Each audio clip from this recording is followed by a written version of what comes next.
m'appelle Jeanne Morazin, je suis présidente de la Société d'histoire Héritage Sutton. D'abord, je pense qu'on peut dire on ne peut pas s'intéresser à l'histoire de Sutton sans s'intéresser au cimetière parce que c'est inscrit dans la façon dont le territoire a été occupé par les premiers pionniers qui étaient des protestants anglophones, comme on le sait. Alors, ce qui fait qu'on a des cimetières au détour des chemins, il y a plusieurs petits cimetières sur tout le territoire et ça, c'est très révélateur de comment le canton s'est développé. Donc, ça fait longtemps que la question des cimetières est présente dans nos préoccupations, mais il y a eu évidemment un déclencheur à ce projet. C'est une alerte citoyenne, je pourrais dire ça comme ça. C'est de nos membres qui ont remarqué qu'un cimetière qu'ils aimaient et dont ils avaient pris déjà des photos quand ils étaient dans sa pleine splendeur et dans sa gloire, était en train d'être complètement détérioré et il soupçonnait que c'était peut-être même de façon volontaire par le propriétaire parce que le cimetière était situé sur une propriété privée. Alors ça a été le déclencheur. La première chose, c'est de se dire, bon, il y a un cimetière qui est menacé, qu'est-ce qu'on peut faire pour le protéger, pour faire en sorte que si c'est un démantèlement voulu et souhaité, que ça ne se poursuive pas.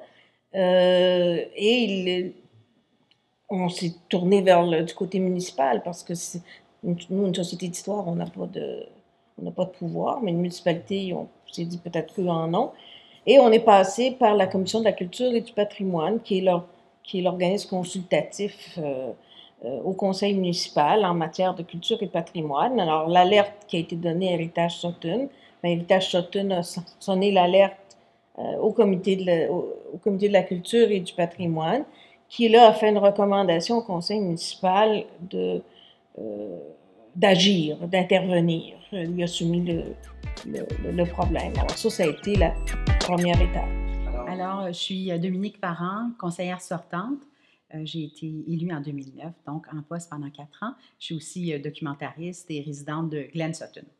Bonjour, je me nomme Pierre Pellan, maire sortant de charge, donc élu en même temps que Mme Parent en 2009, maintenant résident permanent du territoire à la retraite.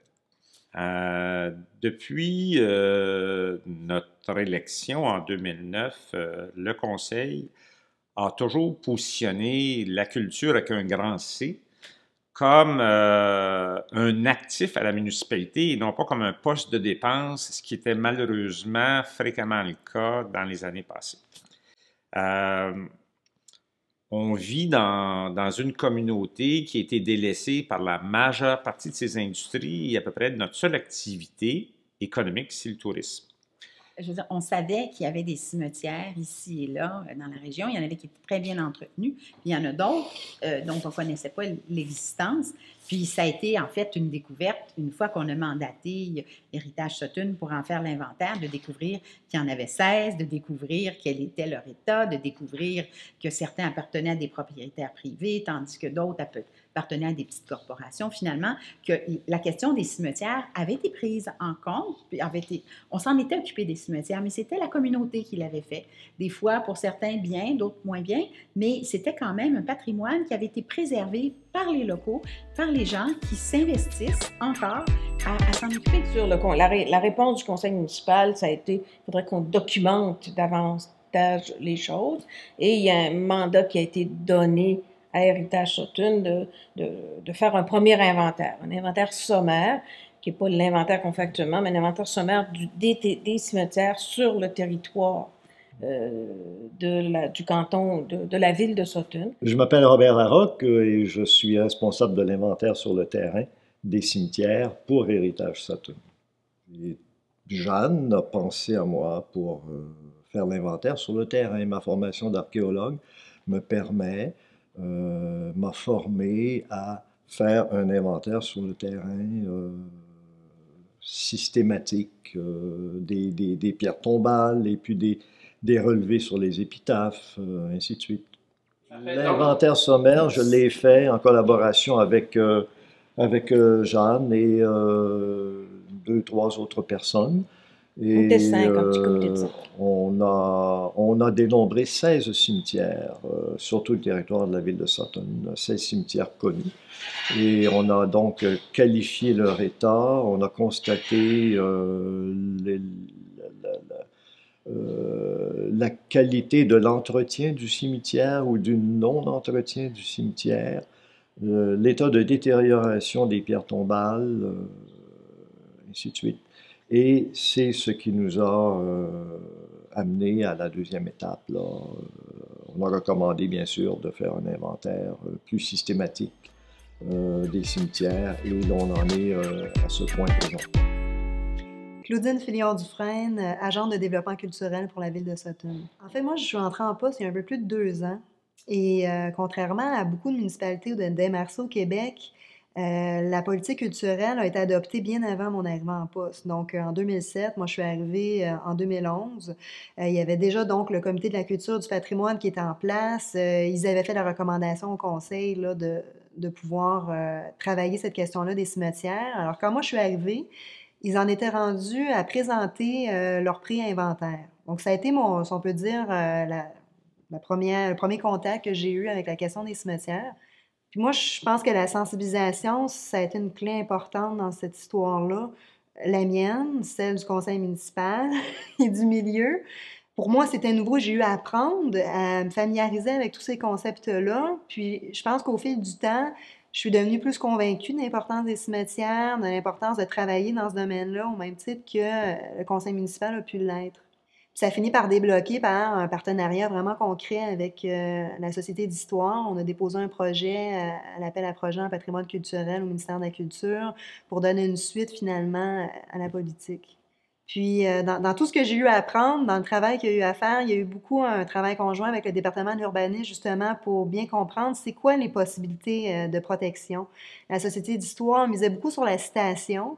C'est pas juste ça qui existe, c'est un outil, si on peut dire, à l'intérieur de la trousse à outils de la municipalité. Donc, de pouvoir m'asseoir avec mes collègues puis de regarder qu'est-ce qu'on peut faire côté zonage, c'est quoi les limites par rapport aux règlements municipaux.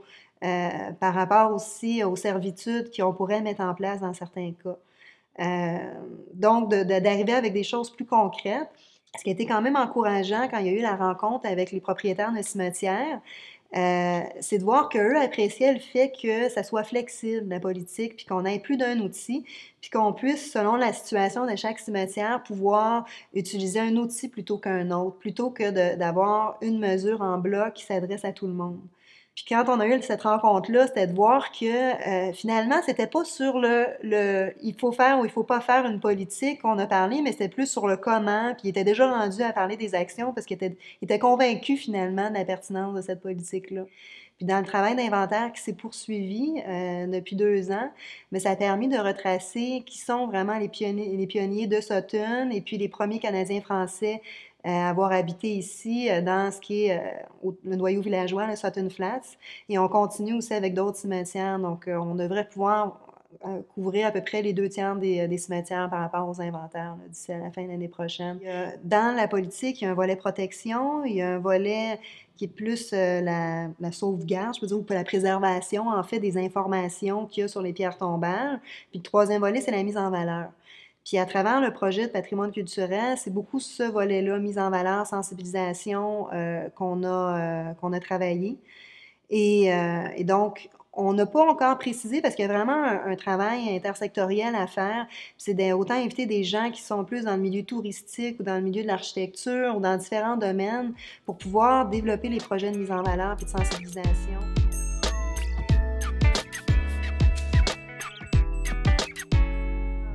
Ici, on est au vieux cimetière Saint-André, où on retrouve en fait 3 couches de sépultures, les unes sur les autres. Alors, c'est ce qu'on a pu découvrir en fait avec les travaux de drainage que la fabrique a entrepris.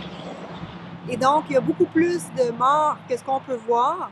En même temps, il y a différents projets qui sont dans les tiroirs qu'on aimerait réaliser ici. Alors, la fabrique aimerait pouvoir transformer l'endroit dans un cimetière-jardin pour que les citoyens puissent venir se promener, se recueillir, également pique-niquer, pourquoi pas, et d'avoir des concerts d'or qui pourraient être diffusés par des haut-parleurs ici dans le cimetière.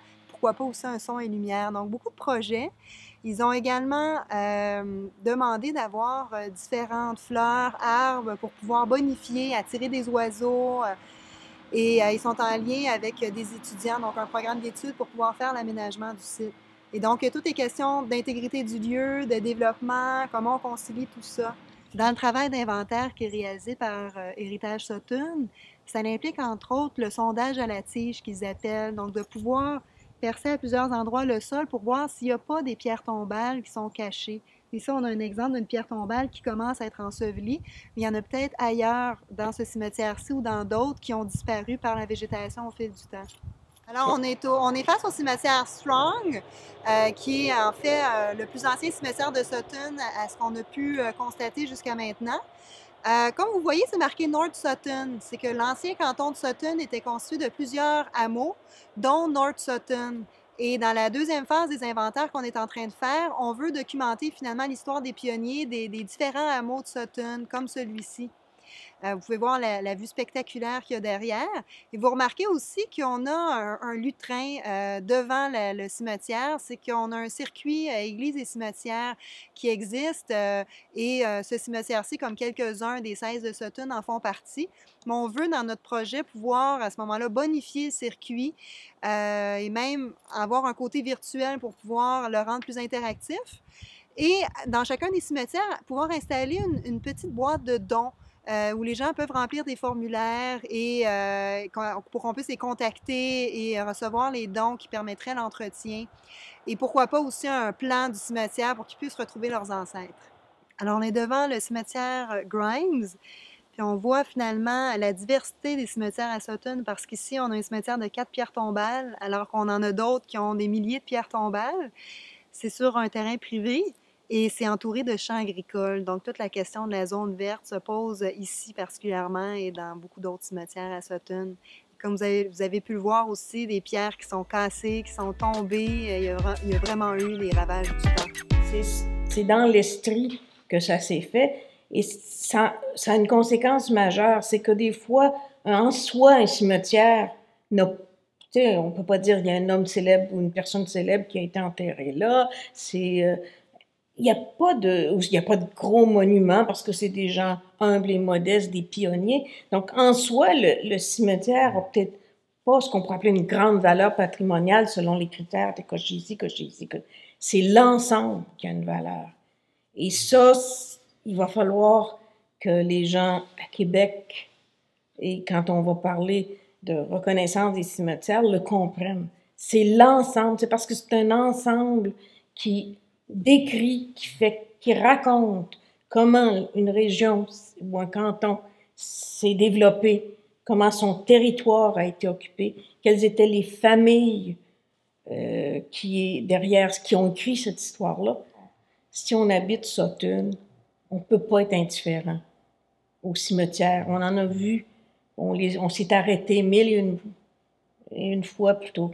Tu sais, sur un bord de chemin pour aller voir un cimetière. Alors, ça fait partie de l'ADN de la région. Je pourrais peut-être juste compléter en disant que fréquemment au Québec, on a la mauvaise habitude de dire que comparé aux vieux pays, nous, on n'a pas d'histoire. Parce que notre histoire remonte à 300, 400 ans. Et que quand on se compare à l'Europe, à l'Asie, les sociétés millénaires, nous autres, on n'a pas d'histoire. Mais on vient d'en faire la démonstration, on a une histoire. Et notre petit coin de pays a été développé par des familles fondatrices. Et je pense que ça serait malheureux que ces informations-là disparaissent dans le temps simplement à cause de négligence. Donc, si on a un message à passer à nos collègues des autres municipalités du Québec, qui eux aussi sont actuellement en mesure de préserver cet héritage-là de connaissances, d'imiter les bonnes pratiques de Sutton.